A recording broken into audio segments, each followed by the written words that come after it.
everyone, Sabrina and Huggy from Campbell's Freedom Farm. So we're on the stone pathway of the well house that leads to the summer kitchen area. So in this area we have already potted all our pots here with the zinnias and the creeping jenny. The creeping jenny will match the pathway. And so I need something that will transition, because over in the summer kitchen, I'm going to grow plants with the pinks and purples and stuff like that. So over by Stefan's dog run greenhouse, I'm also going to do purples there. So what do I do to bring everything together? I grow a plant that produces multiple colors. It'll bring everything in. It'll have the reds that we tried to match with our front door, and over there with the purples. So we're going to grow a succulent, but not a cacti. This is a moss rose, or 11 o'clock, and it's a great plant because it doesn't need a lot of help. It doesn't need any help, really. You put it in the ground. It's got shallow roots. The mosquitoes are out. And it basically doesn't like a lot of fertilization. It does need water. So how this grows is, if it's hot, sunny, and moist, it will spread. It'll go 12 inches, and it doesn't like to be overcrowded. If it's cold or shady, it'll grow up.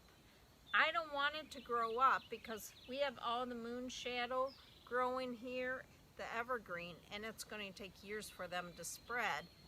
But until then, this will beautify the area. So all we're going to do is we're going to mix a little compost in the soil and put them in. So let's space it. All right, the holes don't have to be very deep. And remember, I'm putting my red pepper in here because of the mole issue that we have. And then I'm just a handful of compost. And that's it, pretty much. I'm not adding fertilizer, anything else. And then just pop it in and push it against everything. So let me put all these in. I'll show you the end result. All right, it got hot quick. It's 87 degrees, and 10 days ago where I live, it was 43 during the day and 37 at night. Go figure. That's the Midwest. So I did put the rose moss in, but I cut it short, and I'll show you why. When we go on to this path, everybody cuts through that path and stomples everything. So I thought I would add some taller zinnias. These are giant blue violet queen, and they're the ones I did in the Milk-Jug from the video. So I'm going to do those as a border. I'm still going to string it for a little while, and hopefully that'll stop everybody. And you think the dog was really bad, which he is, but once he learns, he stops. It's everybody else, especially a 7-year-old grandson. Now, around the statue, I want something tall and elegant because I have a red wheelbarrow that we need to plant tomorrow in that area. And I'm going to use the same yellow flowers that I did in the containers. Now the yellow is in the front containers with the dahlias, it's got yellow, and also with the zinnias. And these are the Profusion Double Yellow. I'm actually losing my voice, it's so hot. So let me show you how we're going to put them in, but let's talk about zinnias. When they're in the ground, they really need a lot of fertilization as well. So we're going to use the Job's flower fertilization, and usually a good number and I'm going to go over that, not on this video. 10, 10, 10 or 6, 6, 6 is recommended. I'm also mixing with soil of compost and garden soil from Stay Green. It's actually on sale 4 for $10, which is great for, so $2.50 a bag. So a handful of each with the fertilization, and of course the red peppers for the mold. So let me do one and show you. All right, so I dug the hole a little deeper and wider than necessary, probably, but for the mole, the red peppers, a big handful of garden soil, and a big handful of leaf compost. Mix it in, sprinkle some fertilizer, it's Job's.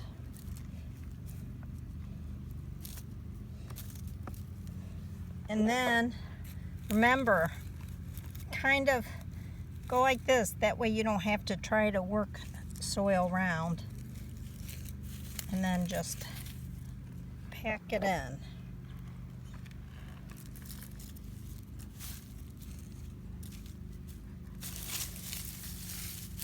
Okay, that's it. Let me finish the rest. Oh, and I wanted to show you, originally I thought about doing French marigolds, but it just really didn't match with the rest of the zinnias over there. So I think carrying on with the the yellow flower, double yellow flower. I really need some ice water. Works. So let me finish and then I'll show you the end result. Alright, this is the path. I'm done with everything. So this is with the creeping jetting. See, even the dog almost knows to walk on the stones. Here are the zinnias all along here from the Milk-Jug, and they'll make pretty much a border, so hopefully everybody stays on that. Okay, and here is all the rose moss, or moss rose, it's both in name. All right, let me show you the other one.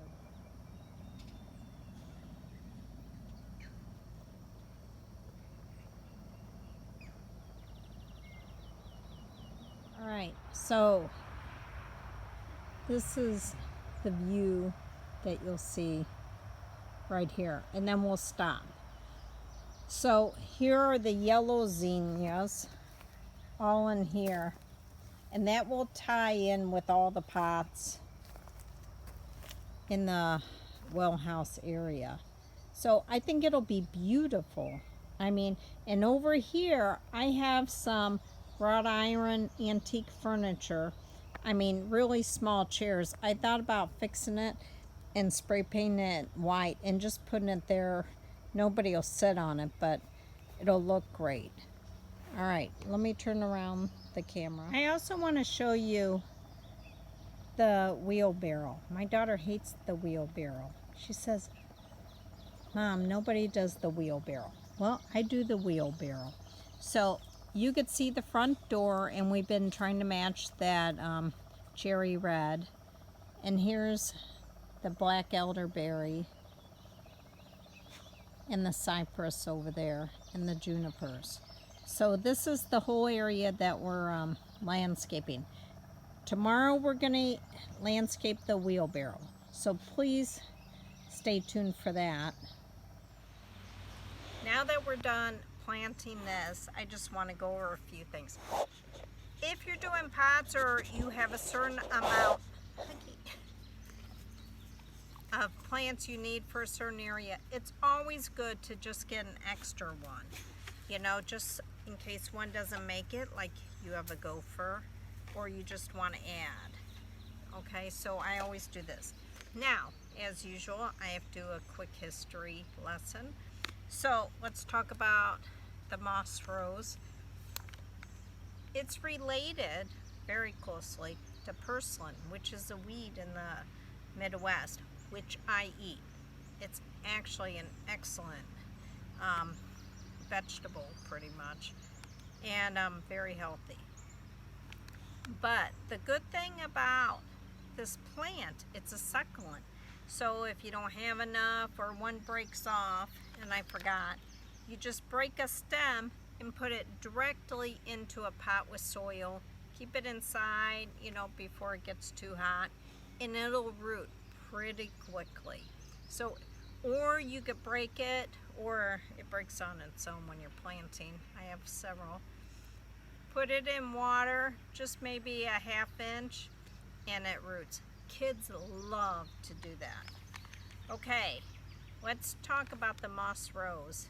It's from South America area, but this time a physician and a botanist and an explorer from Scotland, and boy, these mosquitoes are horrible, brought it back to England. So not a Spanish or German guy, it was Scottish, but and they cultivated it even more. So this is used medically, not for us, but the real people deal with it for hepatitis. And hundreds and hundreds of years ago, they used it in South America for like headaches and other stuff. So, and for the liver and all that. So it's really got some interesting things to it. And down there, is it a perennial or an annual? Okay, for me it's been a perennial. It's not supposed to be, it's supposed to be an annual. It just reseeds a lot. But I take cuttings in the fall, and I, you know, keep them and let them grow all winter, and then I take cuttings and I go on and on and on off that. It makes it all winter when I bring it in. So, but it's a succulent. I think in South America it probably is a perennial. I'm not for sure though. But this is a great plant. It's great between stones and anywhere where you don't have room for roots. This could go on an inch. I mean, it barely goes in, so it's really great for stuff like that. But this is Sabrina from Campbell's Freedom Farm. Please subscribe, like, and share. And tomorrow we're going to decorate a wheelbarrow. I don't care what my daughter says. Have a great day. Bye.